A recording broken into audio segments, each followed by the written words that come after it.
Hello viewers, welcome to ET Retail webinar. My name is Varun Jain and today we are going to discuss about warehouse automation and how is it shaping the future of Indian e-commerce. The Indian e-commerce market is expected to grow at $200 billion by 2026.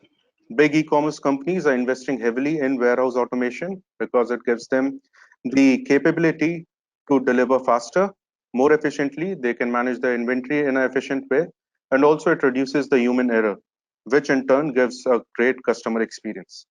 Today we have with us Mr. Srinivas Moti, who is Senior Vice President at Paytm Mall, and Srinivas will try to let our audience understand what is the current status of warehouse automation in the e-commerce industry in India, and what are the global best practices that we are looking at, and the way forward. Thank you very much for joining us, Srinivas, today, and over to you. Thank you, Varun, and thank you for ET Retail to organize this. And good afternoon to all the attendees. So I think it's a very interesting area, looking at how even now the pandemic that has been, that we are going through, the kind of situation is giving a lot of importance to automation, e-commerce, local commerce, and a lot of those. So I've tried to kind of keep the session little more non-technical in nature, while I will cover certain elements of a deeper warehouse technical aspects. And I think to make it more simpler, and then post this session, I will definitely cover any question that's currently there. I think Varun, I'll move on now to the slide. So I think I just kept the first slide to kind of put some key facts before us in terms of logistics and India and warehousing. Where are we and what has happened over the period? These are some of the summary points, not entirely to it. If you look at the logistics industry, is set to grow to $200 billion by 2020. That's the projection that we are looking at. Totally 8 cities, if you look at it, has a warehouse space of 37.94 million square feet in 2019 and expected to add more in 2020. Now this dynamics will keep changing when local commerce is added, because a lot of the shops also will become warehouses, which has not been considered here. This is purely manufacturing and other warehouse spaces considered together. Now, interesting point that I want to make here is logistics cost as a percentage of GDP is still very high in India. It's 14%. And I think there is a lot of room to bring this percentage down, because if you look at other countries, they're at 9%, 7%, depending on country to country. Like US is at 9.5, Germany is at 8%. So I think there is a lot of clear area scope to kind of bring this down through infrastructure, through public-private partnerships, and definitely local commerce per se. The other element is logistics as an infrastructure status. Earlier, logistics was not considered as an infrastructure by the government of India. Now I think today it's a very happy thing that it's been considered as part of infrastructure status, which has opened up lots and lot of investments in private VCs, private players, startups, and a lot of those. I think that's very encouraging for us. And lastly, GST has enabled a lot of efficiency through e-way bills, warehouse models being changing with GST from a regular model to a multi-tiered model to a hub and spoke model. Public-private partnerships is another interesting area that we've seen kind of coming up. A lot of private players and government investing together. There are dedicated logistics parks now. There's one in Hyderabad, then a lot of other places, Kerala, Tamil Nadu, and a lot of these places where we have a lot of large logistics parks, and free trade warehousing zones where the taxes, import, export duties are pretty low. I think this is how I wanted to kind of start it off, that yes, while there's a lot of room to grow in India, but some things are very encouraging for us. Now, let me kind of go to, before we even talk about warehouse automation and some technical aspects to it, what are the factors that are really driving warehouse automation today? I've kind of kept it very simple. The first thing is definitely lower transportation cost is one of the key factors that's kind of driving it. GST has brought in that kind of efficiency. Faster delivery times. People want more faster delivery time today. Amazon's Prime 1-day delivery to same-day delivery, few hours delivery is putting a lot of pressure on logistics and warehouses to create a lot of newer opportunities and newer models. That's another key area for automation. New supplier and partner locations. I think look at the number of SKUs that have changed today. Earlier, we had only FMCG goods as SKUs. Today, we have televisions to large white goods to fresh inventory, fresh grocery So lot different types of SKUs that are kind of emerging on a regular basis, because a lot of digitization is happening. So newer partner and supply locations are also factors to kind of change the warehouse practices and how warehouses are designed also. I think that's a big change that I will talk to you about. Also, a few examples, I'll kind of cover it. Change to inventory policies. I think one of the key aspect is, again, while we look at warehouse traditionally, there are policies with the kind of things that are changing. So, for example, today, if you look at same day return policy, or let's say return period is 10 days, now extended to 15 days, 30 days, or multiple returns that are allowed. A lot of these inventory practices are putting a lot of pressure on warehouses to emerge and change the way they kind of do operations. That's another key aspect of it. Omni-channel pressures. Now, omni-channel pressure, if you look at 18% is as a percentage of driving change. But personally, I think as an expert running e-commerce businesses, I've seen this 18% will also grow very, very fast this year in India, where you're looking at stores also becoming, in a way, skeletal warehouses, dark stores, dark warehouses. This is putting in a lot of pressure that this percentage will definitely grow. Last thing is talent and skill shortages. I think this is one key area where government of India is also investing, and a lot of private partnerships are happening where people have to be reskilled. It's not anymore a traditional job regularly to just pick, pack, and sort and do things. You'll also need a lot of skills to upgrade people to really understand the changing inventory policies, the changing SKUs, a lot of those things that kind of happen there. On the right side, I've kind of kept what are the kind of plans to expand in terms of companies. Where are they kind of looking at? What are the factors that are driving change for automation? I think first thing is the volumes of items shipped. If earlier companies are shipping, let's say, 1 million items, today that has gone by 10x. So 10 to 20s of millions of items are being shipped, because tier 2, tier 3 towns, shoppers are also increasing on a regular basis. Annual inventory turns. The speed at which the inventory turnover ratio is happening is also becoming one of the key factors. Shorter inventory timelines is what is putting the pressure on. Overall number of employees is another key factor for automation, because if you look at present situation today, and as Paytm Mall, everyone, Amazon, Flipkart, everyone is undergoing is pressure of shortages of employees. If I want it in a peak time, non-peak time, so how do I manage those? So can automation help me to an extent, right? A human touch where it's not possible, maybe because of skill, maybe because of location, and multiple other things, is where automation kind of comes into picture. Obviously, I've covered number of SKUs, and overall, as the overall thing, process automation is 60%. I think this is how I want to kind of say that these are the factors that are enabling change in warehouse automation. Now, this is a very interesting slide that I want to kind of cover it. In short, in summary, if you look at on the left side, orange color, that shows the multiple paths to purchase. Earlier, a customer used to order either at a store or just go to a website and order. Now there is mobile web, there is a mobile app, telephone calling, right? Telesales, that kind of happening now. And now WhatsApp, COVID times I've seen, Spencer's, a lot of interesting players have even launched WhatsApp ordering also. So the multiple paths to purchase is increasing on a regular basis. Similarly, it should also affect the multiple delivery choices that are available today. So one is doorstep pickup, doorstep delivery, store return, counter, kiosk. Drone is a little futuristic, but it's just captured on the slide.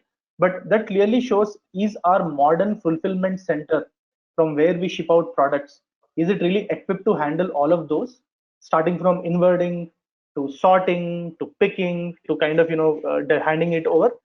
I don't know. So I think that's very clearly coming out, that putting pressures on same day delivery and few hours delivery.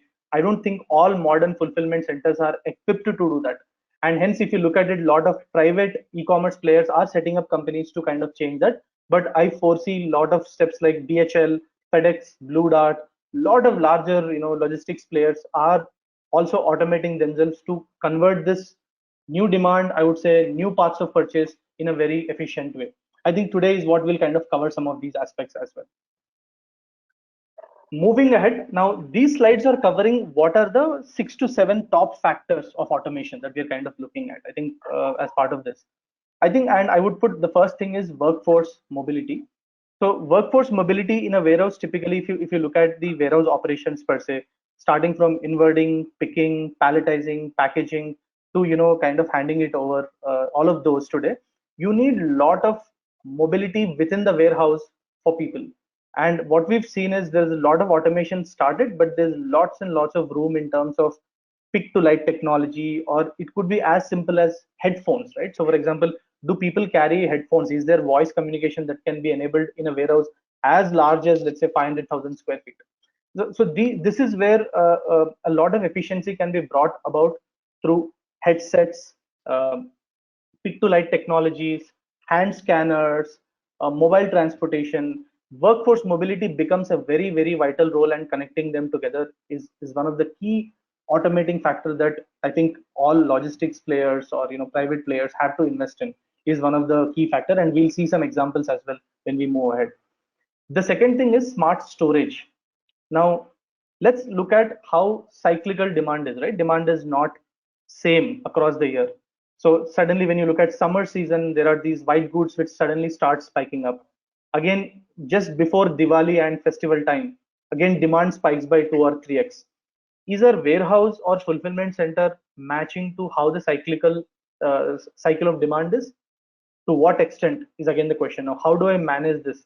Today we've seen always in the news that just before Diwali people hire a lot of temporary laborers in the warehouse, plus also kind of built in. But are our systems changing, or the way we rack it, the way we shelf it, the way we label it, is it also changing with how the on demand and off demand is another key area to kind of look at. And this is where I would say smart storages would come into picture, which I call flexible storages, which already we've seen in some of the advanced warehouses, where you could kind of dissolve that entire space, construct the the kind of storage again disable it, add more layers to it. So that's what I'm talking about on demand, and this will be now driven through some kind of system simulation that can give based on the inflow and outflow of orders. That's something definitely, I would say it has to be integrated into your current ERP or WMS system, warehouse management system, is one of the other key automation factor that I would say should definitely come into picture. The next thing is automated guided vehicles. The reason I've put this point is not to hype robotics or anything. We've seen some very fancy videos. I myself have been to Alibaba's warehouse in China and a lot of those, but not every warehouse will have robots, right? Cobots or automatic guided vehicles. But what has started to happen right now is, if you look at the entire warehouse value chain, picking is becoming one of the most painful factor for every one of us. 50% of the time or 50% of the efficiency goes into picking of the products in the warehouse. Now that's today being done partly with some kind of computers, scanners and everywhere. But now when you start looking at larger on-demand cyclical changes, can really humans cope up with the pace at which picking can happen? Because there could be human errors, there could be issues in those sense. And that's where AGVs or automated guided vehicles can come in. And I'll share a few examples of how Indian e-commerce companies have already implemented it. But this is definitely going to reduce the productivity time by at least 50%, pace up faster picking, accurate picking, so that you don't need to depend entirely on humans. So it could be starting with humans and some kind of AGVs helping to kind of pick products is definitely another area to kind of definitely invest in. Multi-schedule systems is another area that I've kind of covered it. This is where, if you look at automated storage and retrieval systems for standard products, so there are standard SKUs which continuously keep getting orders, and there are these cyclical products. So let's take the standard set of products where we keep getting orders in a warehouse. Can we look at storage and retrieval system, that is transfer of goods, or usually three-dimensional storage and retrieval system without any human intervention can definitely help. And this typically is used for pallet kind of structures in very large warehouses, unlike a smaller warehouse. So this is not all for warehouses. A very large warehouse where there is a standard SKUs which we use, standard SKU, standard product, and standard procedure to kind of retrieve or store goods, is where we use multi-schedule systems. And this is definitely coming up a lot now in India. The next thing is conveyor connection and flows. This is another automation area that's kind of coming in. So if you look at two connections, two conveyor belts, two are generally very disconnected. Now, if you kind of look at if somewhere we can use a decision logic between two conveyor belts in a particular warehouse, which has some decision logic saying that, let's say, if there is a defect, can I move this to a particular conveyor automatically? Or let's say if there is a standard set of SKUs that are coming in, can I move from one conveyor belt to another? So conveyor connection and flows integrated with some kind of decision logic within the WMS software or ERP system within the warehouse is definitely another automation area that's kind of scaling up a lot. The next thing is picking automation, which we kind of covered through AGVs, but here I'm talking about human intervention. I'm not saying entirely human intervention will go in the next at least 5 years. Humans are really important uh, in certain locations, in certain areas, in certain functions, in certain warehouses types. Is where you will also need a lot of technology to help the humans, people like us, to really enable them to do faster. So let's say if somebody is picking up X items per hour, can we increase it by 2x or increase the productivity? Is where we use a little bit of automation and little bit of robotization with humans. That integration will definitely kind of scale up a lot. And I think I'll give you some examples on Flipkart and others who've kind of done it on this part as well. The reason I'm picking as one of the key areas, that is where most of the expenses, that is where most of the unproductivity, that is where a lot of errors, efficiencies happen on that, and so I've kind of put this as a separate slide. The next thing is basically robotics and automation. Here I'm talking about sensors, very simple things like sensors to scan, or it could be conveyor diverts, simulations, that you could be running on the system. And I've given few examples here. So if you look at goods to person robots, which to transfer goods, assisted picking robots, robotic arms, these all are being tested now at a smaller scale. AGVs definitely are being used in some warehouses, but inventory management robots, where the stock taking also can be done by robots itself. Lot of automation will start happening in the next 1 to 5 years in India, at least, with the kind of new demand kind of coming in and new channels being opening up. So I think this is another key area that I would say brings in a lot of factorization here. The next slide is talking about digital connectivity. So here I've written as IoT, but in simple words, we have a WMS system. We have people who are walking around. Some of them are picking goods. Some of them are packing. Some of them are doing QC. Some of them are inverting. Right? A lot of disparate things happening, connected things happening in a thing. But do you think the data is flowing in real time? I don't know. So I think that is where it brings a lot of importance that while IoT is a very fancy word, but I'm just talking about systems talking to each other in real time will help a lot. So for example, let's say if there is a inverting delay happening, a communication going to another system, or let's say inverting coming at an X time and invert has happened, will it send a communication to, let's say, AGV or a kind of a department which will immediately enable to put X number of people to start inverting those goods and start racking also. Now, if the number of racks versus what the kind of products that have kind of coming in, the number of SKUs that have coming in, does it match? Is it flexible enough to kind of do it? Is where the IoT kind of connection comes in. Starting from RFID is another good example of that, right? So, for example, moving from a regular barcode labels to RFIDs is a classic example of IoT, because RFID sends signal without a human intervention to systems which know that it has been inverted or it's in the particular warehouse at this particular location. The same way AGVs have now been fitted with sensors and RFID tags. So, and if an AGV is carrying a box full of products, pallets, a box full of products, that sends a signal to the WMS system in real time, and the person knows that this is what is being coming to me now. So I think a lot of this digital connectivity connecting to analytics again, and this is a very important word I'm bringing in, smarter analytics, AI in real time, will see a lot of future happening. And today that happens today in food delivery today. In a way, food delivery uses dark warehouses, which are dark restaurants in a way. I call it like warehouse in a way. Uses a lot of these interconnectivity IoT technology. Similarly, manufacturing has implemented this today in FMCG, in large scale goods. Some of this has been implemented, but I see a lot of progression happening now with Flipkart, Amazon investing a lot in digital connectivity and also enhancing the current warehouse and automating it to a larger extent. I think this is another key area that I would say is coming up a lot. The last thing is on-demand warehousing. I think this becomes really important for us.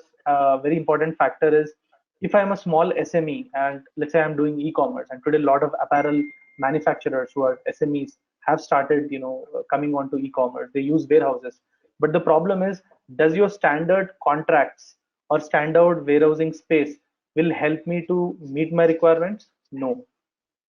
Like look at AWS now, how AWS happens on cloud, right? I need so much of space, I subscribe to it, I get so much of hardware space, or I get so many instances. I can actually go on Amazon AWS system and just take how much ever I wanted.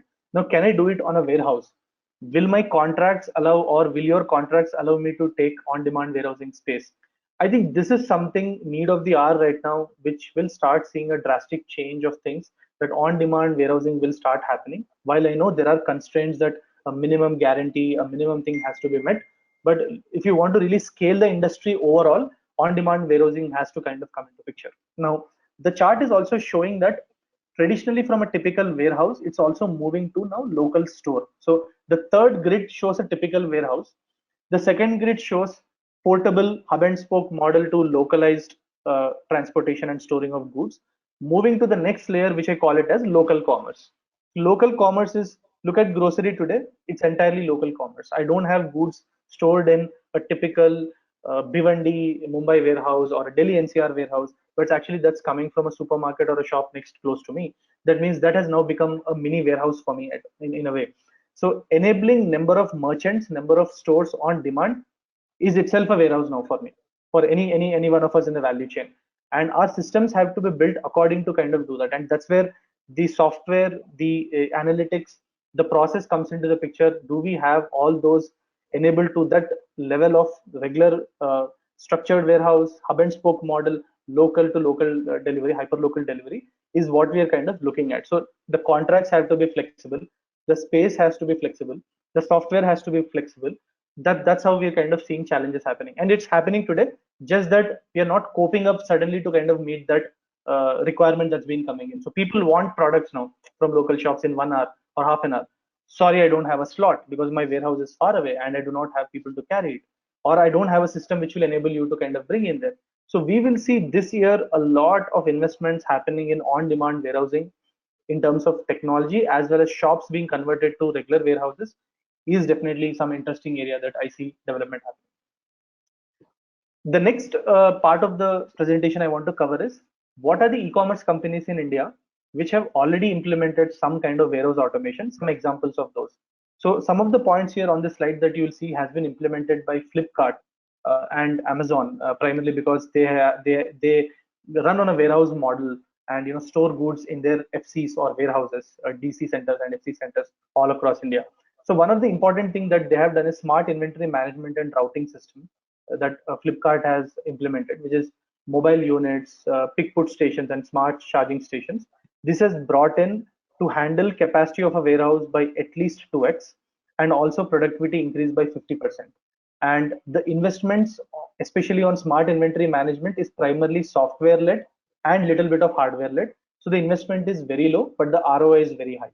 So this is already live at a lot of warehouses, including FedEx, DHL. Some of these are already using this smart inventory management integrated into their warehouse management system already in place. Next is moving from multi-layered warehouses to hub and spoke model. Now this has started last year, where if you look at regular warehouses that have to come from large warehouse centers like Bhiwandi, Kerala, Hyderabad, and a lot of these places, now it has become more of hub and spoke model. So if you look at Delhi NCR, it is zonalized into hubs, and these DCs or hubs is where goods start coming in. Now this also has been now challenged with the new dynamics is the local commerce, is where it's not here, but now people are now slowly start getting adapted to the new type of thing. Hub and spoke will also not work, but a local kind of commerce works. So certain types of SKUs like groceries, your local commerce works, but certain types of products like trimmers, consumer electronics, a lot of those hub and spoke kind of model works. And I think most of them, including Paytm Mall, Flipkart, Amazon, everybody uses the hub and spoke model right now zonally. The next is AGVs, especially the picking aspect. I think Flipkart, Amazon have done it to a large extent in India. If you look at a Flipkart warehouse in Bangalore today, they're already live with these AGVs right now, where packages, picking, bagging operations, sorting all are done partly by the AGV vehicles in those warehouses. And I think they're already seeing a 50% increase in productivity, and also a lot of automation where there are people challenges coming in are addressed by these AGVs. So wherever people are available, it's been done partly by people and systems. But wherever locations where people are not available, AGVs are taking for. I'm talking about remote locations where training is also difficult, getting people is difficult, right? Where closer to train stations and all of those. I think that's where the AGVs can really help them. The last thing is the real-time AI and analytics. So real-time AI analytics in simple words is my WMS talking to the real-time handheld device that the delivery boy is carrying, to the inwarding of the goods, everything put together will tell me at any point of time consumer demand versus how I should structure my warehouse operations in a real-time fashion. So for example, today, if there is a peak, if there is a lean time, I will know in simulation, should I scale up my warehouse, or should I kind of reduce the number of SKUs inwarding, or should I be kind of making sure I increase the capacity to pick up faster, packing faster. So this is something where still it is humanly done and little bit of system. I would say all locations connected together, multi-location connectivity in real time is a real opportunity area. And I would say a lot of analytics companies, startups can bring in their ideas here in terms of bringing in real-time AI and analytics. This is the another area that I think everybody is working on right now in India. Now, I wanted to kind of put some slide here which talks about, Varun asked me to cover ROI in warehouse automation. So this slide in practical terms is telling me which are the low hanging fruits for us to invest money. If I invest money, will I get my return on investment today, 1 year, 2 years? What is it? And where should I invest, right? I've talked to you a lot about automation things, but does it really help me to start seeing cost benefit analysis, faster results? I think the first thing I've started off is warehouse design. So one of the thing that is generally ignored, or I would say people don't focus on a lot in automation, is the warehouse design itself.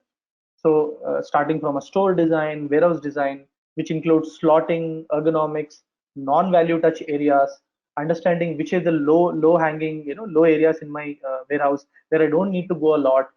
The design plays a very vital role, and having a flexible design, understanding how do you structure this a lot, plays a very, very vital role, I would say, in the first stage of automation here. So which again, I've put some key points like SKU velocity. Warehouse design helps you to increase the pace at which inwarding and packing till shipping happens faster. Your travel paths can be reduced. So if let's say you are using 3 to 4 travel paths, you can reduce the travel path with your design. And last thing is simulations in peak and lean time will definitely help you through your design. What does it impact is lower labor costs, return per square feet goes up automatically, the space utilization. Investment is low to medium. The reason I kept it is it doesn't need huge amount of investment to do my designing and slotting. You just need a software and definitely some help of expert to kind of come in to do that. The ROI is definitely high. The timeline to kind of start generating results for this would be less than 12 months. You can start seeing benefits quite immediately. The second area is increasing accuracy, speed, and cost in picking process, which is a very, very large cost component today for any e-commerce player or any retail player. And that's where automatic guiding vehicles, automatic scanning vehicles, cobots, pick to light technologies will come in. This will help, at least studies have shown, Flipkart, Amazon, and all the others have shown 20% reduction in labor costs coming in areas where you don't need to really difficult to find people. Speed has improved and efficiency has improved by 50%. And here is where you need to bring in some basic things like workforce mobility tools, scanning technologies, and that's why I use the word pick to light here. It's very easy thing. AGVs to kind of start off in a very large scale operations. Now the investment here is medium to high. ROI is definitely higher because picking is one of the very, very painful area for any e-commerce player. And the time frame here is 12 to 24 months. The investment that you do, you can see returns happening here. The last thing is workforce mobility and connectivity. And this is where I'm talking about equipping your workforce with voice terminals, headsets, barcode scanning, integration with WMS or ERP in a very connected way is more of software integration things that you have to do here. And here we are looking at least 25 to 30% boost in employee productivity. So if an employee is spending in, let's say, 4 to 5 hours doing a particular task, that can be definitely reduced a lot when the software becomes more and more intelligent here. The investment again is medium here. ROI is again medium. Low, I'm not saying low investment, but typically if you already have an ERP tool, yes, I think you have to just start integrating those components. If you don't have an ERP or a WMS, you have to take off-the-shelf solution or build it on your own if you kind of have a very large scale operation, and you can start seeing results again less than 12 months here. So these are the top 3 areas that I would say in practical terms for India and for any one of you to kind of start looking at low hanging fruits. All the others are important, but I would say these are the low hanging fruits according to me that you can start looking at quick ROI that I want to see quick results in for warehouse automation. Now, these are some of the top 10 investment areas that have been conducted by a lot of these technology companies. And one of the things that really came out from survey by a lot of these companies are 76% of them clearly said that we want to equip staff with technology. They never said that we want to replace people with technology. They always said that we want to equip staff with technology is a keyword that clearly came out. So 67% of them clearly said that we'll invest in barcode scanning a lot. It could be RFID to others. The second thing would be tablet computers. Still, a lot of warehouses do not have tablet computers with workforce. So can I look at a wearable technology? I'm just mixing tablet computers and wearables here together to kind of look at a portable solution here. Big data and analytics, like I told you, is a very, very key factor that everyone lacks today. Real-time analytics is very, very a key opportunity area that I would say. Warehouse truck loading automation is another technology for large warehouses to kind of look at. Internet of things is more of connectivity between devices, between people, between systems is something that we'll start seeing it. Advanced imaging and cameras. I think today most of the high value shipments in larger warehouses have some kind of X-ray machines, scanning technologies, but I think this would now start further, advanced in terms of more thermal cameras, even detecting defects, what's in a box. You kind of start seeing all of this now happening, which already been implemented in China and other countries would start coming up here. Wearable technology, little futuristic, but I would say portable tablet computers. I'm calling it wearable because you can carry it on, you can tap it to the hand is something that'll start coming in. RFID is already there, and I think it'll start scaling a lot and lot.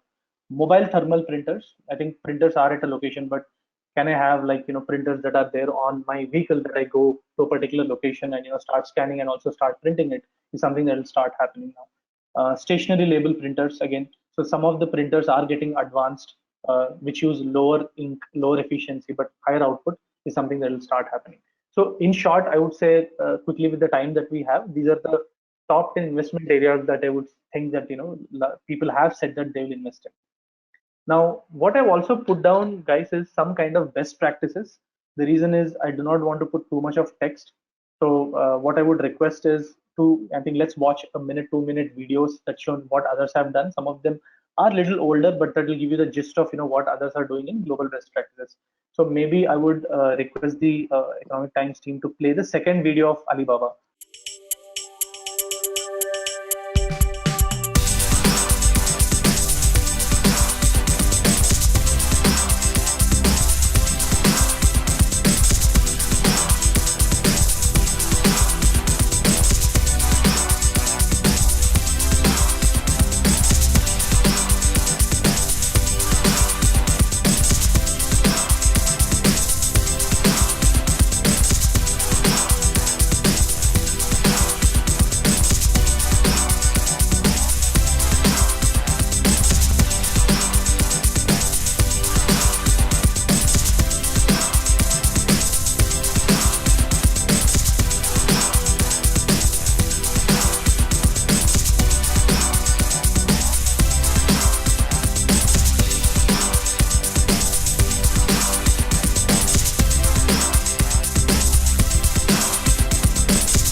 Great. I think this is a great example here. This video is showing about how they've used AGVs in the picking process and also smart charging stations. This is not futuristic, by the way. This is already there in Flipkart and Amazon warehouses that we've kind of seen it. But this is definitely a great example to save a lot of time in picking process. That's what I wanted to show you in a typical large-scale DC FC warehouse operation process. The next video is of the Amazon. Let's watch Amazon's thing and how they've handled scale during festival times and all of this.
I think great example of showing how with 2000 to 2500 employees, they could actually ship out millions and millions of shipments using technology is the example that we have seen in Amazon's case. The last video is a very interesting old video. I couldn't put some videos in India, which is called Ship from Store, which is the local commerce that all have been talking about, O2O, Ship from Commerce. And I think Target has done that. So I would request the ET team to please play the video of Target, which is called Ship from Store. That means customer is ordering online, but actually the product is actually coming from a store. Ship from Store is a win for Target because we're able to leverage assets that are already well positioned in our supply chain. Our stores are already close to our guests. When we started shipping from store in 2014, we rolled it out to 136 stores. Now we're shipping from more than 1,000 stores. It all starts with the guest placing their order on Target.com. Then we have an order management system that figures out the best way to fulfill that for our guest. If the store is the best way to fulfill that order, it comes into the fulfillment application that the team members access on their handheld device. The system will automatically lead the team member on the most productive path through the store. Once the team member is done picking the orders, they bring it back to the pack and ship workstation to securely pack the items for the guest. Once they complete packing, they stage the items to await carrier pickup. This process is completely invisible to the guest. All they know is that they're getting their online orders faster than ever before. It's a great example that we've seen here how Ship from Store happens. And personally, I definitely think and predict that this year, especially in categories like large appliances, because they're not available in tier 2 towns and closer to shops, there are shops closer to these towns, you will see a lot of this happening. Groceries, another classic example where Ship from Store can happen. And this is where the stores, the retail stores, can digitize themselves to do commerce now. They don't actually need to compete with anybody. They themselves now can enable and increase their workers' productivity, but also increase the speed at which they can sell the product within the store. Carrying that kind of inventory is a very, very classic example that we've seen here, which I would say India will see now this year. I think Varun, I think that's a very kind of short session that I've kept practical. I think open to questions so that we can have good interaction. So Srinivas, thank you very much for this insightful presentation. I'm sure that our audience would have gained a lot of insight from what you have to say. So Srinivas, just wanted to understand from you, as in we have seen the kind of automation being done by Amazon or say a Target. But if we look the Indian scenario, in your opinion, do you think that the level of automation that is being done is up to the mark? Is it going in the right pace and the right space? What is your take on that? Is it early days? No, I think a lot of foundation steps have been taken, Varun. I would say a lot of companies, including logistics companies, players like Paytm Mall, Flipkart, Amazon, they've already started laying down the base fundamentals. But definitely we need to pace up because end of the day, entirely investment has to come from both government also, because there are certain locations where if you look at logistics is the biggest investment that anybody should do, at least on the e-commerce side, if you actually look at it. And considering China, and I've been to China where I've seen villages getting transformed into e-commerce. So there is a village called Taobao village in China, which they named it after Taobao, is because there you have training centers for e-commerce where you can people who actually are dry fruit farmers actually learn how to do e-commerce, create that and start setting things up. So there is a lot of investment that the government has to bring in to really scale up e-commerce, I would say is the thing. But a lot of steps are already being done by a lot of private players, but government participation is what I'm requesting should definitely come forward on this. Sure, and there are players, marketplaces which do not own warehouses, and they depend a lot on third-party logistics player. So in that case, what is the suggestion? As in, when you don't have your own warehouse, how can technology help them in automating their processes?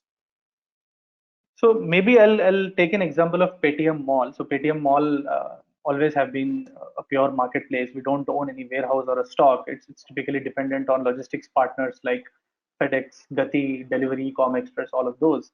So I think one of the key automation area we've been investing and will definitely scale up is logistics AI cloud. So that means in real time, can I pass information of demand supply to my courier partners so that they also pass real-time information to me so I can plan my demand. So just to give an example, I'll take practical example of the COVID situation that we are currently undergoing right now.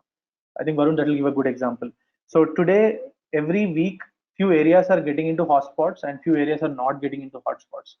How do I know to predict and know that which location, how much inventory to stock right now, depending on where the serviceability is?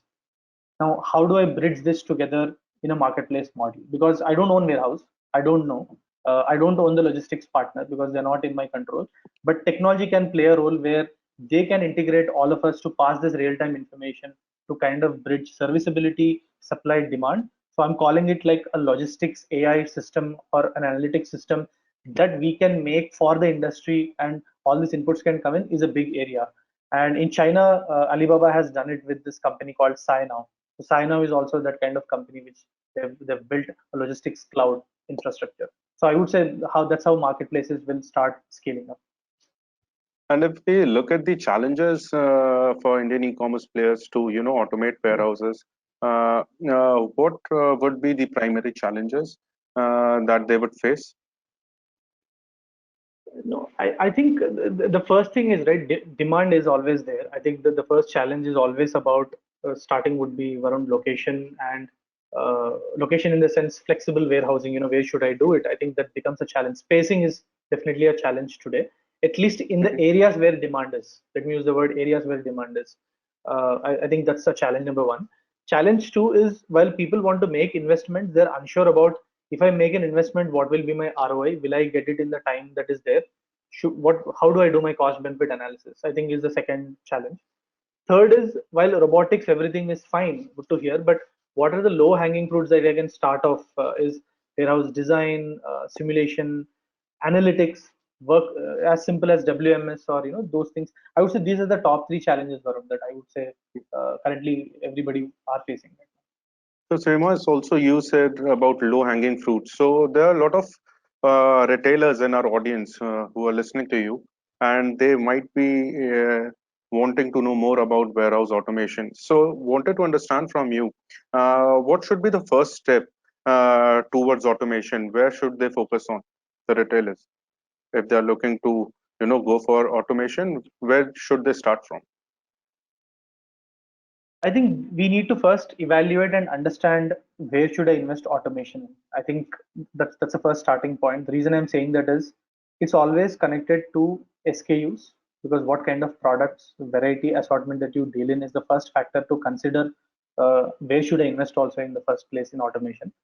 Two will be how much demand that I have that I'm facing a challenge. So let's say if I'm doing X thousand, 10,000 orders a day, I'm just taking a number.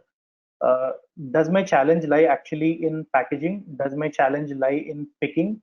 Does my challenge lie, where is it within the value chain? Where is it that I'm spending a lot of money, time, effort on right now?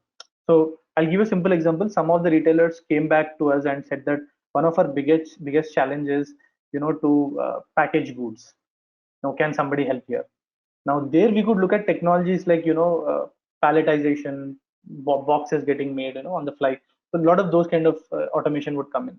The other thing would be like I have all the basic infrastructure, but you know what? I'm also always struggling for information, like the real-time analytics information or a warehouse management system I do not have.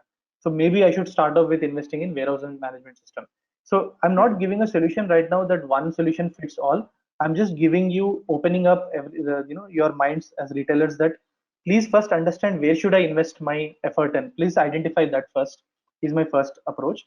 Then there are solutions which I've already kind of shared about. Then start delving into that solution. Always start with something which can be implemented easy and faster without having to invest a lot of money, because first you have to scale. Once you scale, you can start putting more money in that area. Like some of the areas like WMS, analytics are no-brainers, which we have to have it.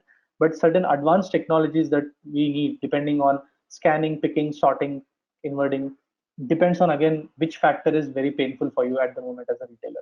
I think that's where the solution would lie. Right. And since we are running out of time and we are seeing a lot of questions from the attendees, so we'll just move on to the questions that we are getting from attendees. So the first question is that is warehouse automation helps e-commerce companies to steer away from the situation that we are in? Can it help in the situations like COVID-19? Will it help e-commerce companies to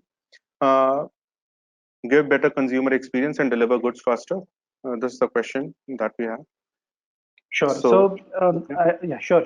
So, is that it, Varun, or is there any part? Yeah. That's the first question. Yeah. So I do not know which sector or category, but let me give like a generic, and maybe I'll try to take a stab at moving closer to the answer. There is, at this situation time, I think there are restrictions right now in terms of goods movement, the type of goods, and all of those. So definitely, it's a very, very unimaginable situation. So it's not as easy as we think. What Paytm Mall everybody is undergoing today, and hence everybody started adapting to as a company right now to things closer to the customer. So right now at this time, anything closer to the customer is a solution. So local commerce, hyper local, store level, within the same city, within the same zone, moving goods from where I have a supply to maybe equally dividing supply to places where I don't need to get into this routine getting stuck in terms of movements, is a solution that most of the people, including me as Paytm Mall, as Paytm Mall, we are also kind of trying to do. And within the type of industry, again, it will not be applicable to all the categories. So if you are an apparel manufacturer, we can't do much at this time, right? It's grocery right now that people want essentials. That's how it has been laid out. But slowly, when I see that the definition of essentials keep going up to fans, tube lights, bulbs, maybe I would say a lot of newer models where local shops supplying inventory to e-commerce players will also start happening. So I think that is what I'm seeing right now. That's happening at the moment. Sure. But it is unimaginable, unimaginable thing at this time. Okay. The other question is online, which says how shipping from store is changing the cost model. Can we have an opinion from Mr. Srinivas on this? So that's a very small question. If you would like to answer, Srinivas. What cost model? What is the shipping from store? How is it changing the cost model? The shipping from store changing the cost model. So the value chain remains the same. That means basically you will have to invest. The people in the store have to be equipped with understanding, clicking some buttons, taking a printout of the labels, kind of keeping it. That is where you'll have to invest your money in within the store. And he doesn't need to do anything different. So there are lean times within the store, like Mondays, non-peak times where you could utilize your store staff to do packaging, getting these orders, is where actually you have to do investment. The logistics cost actually doesn't change much because the courier person have to just pick up from the same shop that you asked me to. Sure. The other question says, how would you manage spare warehousing capacity, which is not being utilized during the lean season? Although it's not on automation, but the question is there, how to manage during the lean season, the spare space? Good question. So I think the answer to that is, please expand the SKUs that you used to store into more and more SKUs. So let's say, for example, there are these B2B segment SKUs, large scale shipments that people would want to have storage space. So a lot of companies do struggle for storage space because of the lead times which the product needs. The material would have come in, but I don't need it right now. I might need it. It could be routers, it could be large scale machines and all of those. So you have a warehouse with spare space. Please be very innovative in understanding what are the other SKUs and assortment that I can bring into the warehouse is the answer there. Sure. The other question is, out of total warehousing space, how much space is currently automated and how much space is likely to be automated in the next couple of years? Sure. So depends on the size of the warehouse, depending on the scale of the operations, is the answer. But let me try to answer it in a generic way because it's not specific to area and everything. So I would say automation is not needed across the warehouse, obviously, for sure. So there are parts of the warehouse where it needs automation, starting from cameras, which already are automated. That's also automation. Cameras is also automation, which you could do at critical parts of your warehouse where you store material. Within your warehouse, you will know that area where typically a lot of inwarding movement and goods are happening. And that's the key area where actually you're generating your ROI. That is the area that you have to automate on. And please invest in people and technology is where I think definitely would start coming in. So what I mean to say is equip your people with basic things like headphone communications. Again, depending on how you kind of look at things. Within 20% of the area, 30% of the area, where you know the per square feet return is high is where you need to automate first. And then slowly, once you start seeing it getting adjusted and you're also seeing results, you should start scaling it up. Unlike a pure warehouse where the operations is only completely run by robots and it's just picking that happens, is another dimension altogether. Sure. A very interesting question we are getting, and it says, in current times, when load on mother warehouses is getting higher, and more and more smaller hubs are being made to serve hinterland pin codes, what do you think is future and feasibility of automation at hub warehouses which are serving the hinterlands? I think a good question. So there are these hubs and places where you serve this hinterland. I think what automation is needed between these places is a lot of data exchange has to happen between these two places to really start understanding how we should invest in automation. And so today, the information that gets passed, there is a delay of information to even use my capacity, scale my capacity, build required labor in that particular area. So I would say information transmission between locations and some kind of mechanism is the first thing that I would request you to please do that first. If the answer is how to automate that, I would say that should be your automation area first in terms of information exchange. It could be through analytics, WMS system, or whatever. Arun, I would say that's the biggest low-hanging fruit between this right now. Sure. The next question is, what is the role of analytics and how would it play in the warehouse automation scheme of things? Big data and analytics, how is it going to help the warehousing process, automation processes? So today, I think most of the warehouses have a bare bone system, which we call it warehouse management system, which basically tracks your current inventory position, uh, current status of inward, outward, labeling, what has been processed and not processed, QC and all of those. What I'm talking about analytics is now this system has to talk to supplier and demand, consumer demand. Somewhere it has to be connected towards that in real world. If that gets connected, it will give a lot of intelligence on how to scale it or not. So today, for example, let's say I'll give a practical example so that we understand it. So today I know that sanitizers are needed at this point during COVID. We also learned that sanitizers has alcohol. Now alcohol comes under dangerous goods. Now there are locations or there are places where there are restricted. There are places where it is not restricted by the type of SKU. Now how do I know this information? How do I connect this into my regular thing? This is just one example of it.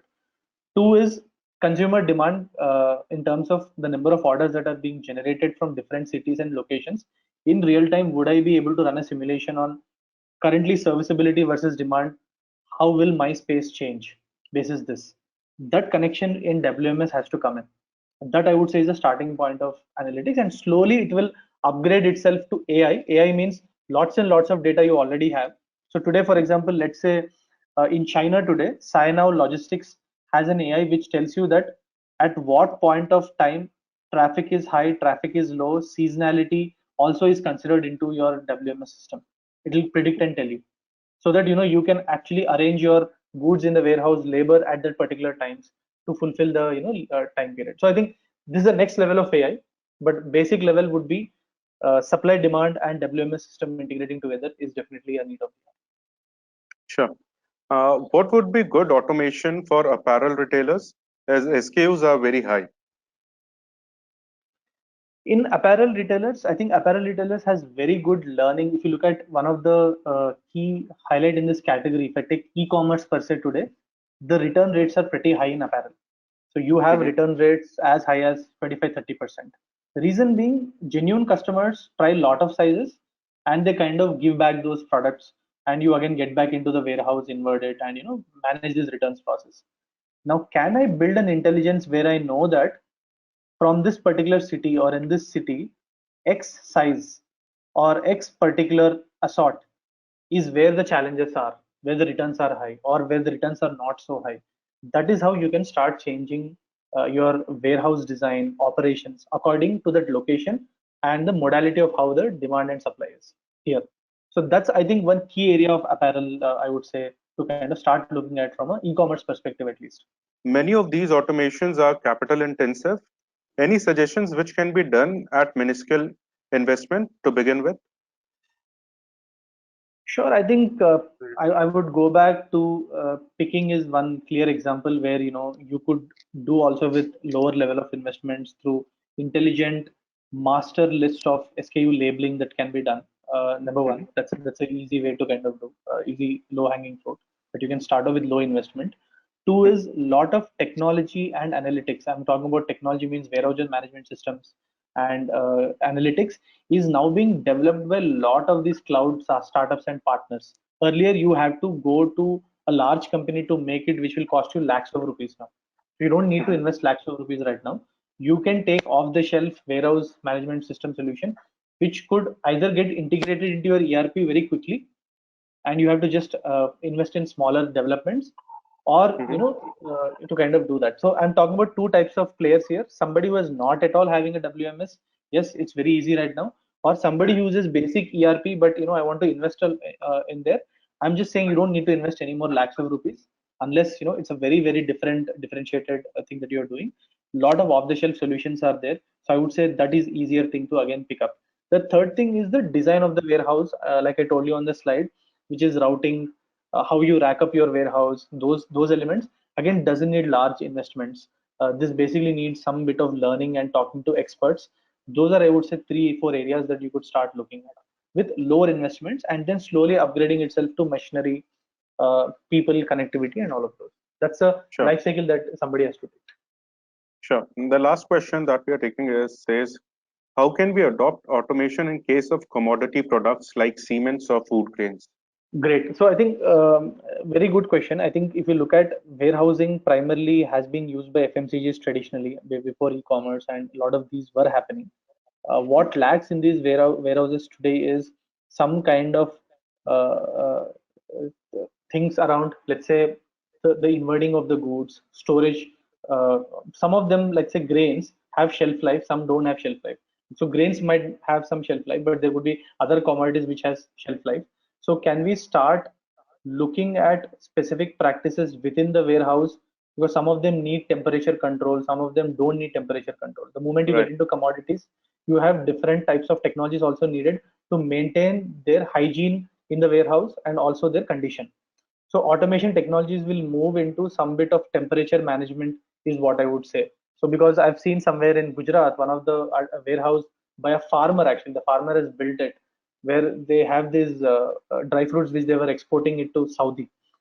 They have used some of this technology which maintains temperature controlled in a warehouse. That's where most of the automation went into.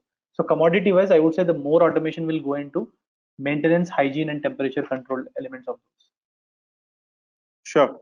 So thank you very much, Srinivas, for sharing such deep insights with our audience. And thank you all those who attended the session and made it a success. With this, the webinar session comes to an end. I hope the viewers would have got an understanding about the warehouse automation processes and the kind of trends that are happening in the e-commerce space in India. Thank you, and join us for the next webinar session shortly. Thank you, Srinivas, for doing this. Thank you. Thank you, Varun. Thank you all. Thank you for attending. Thank you.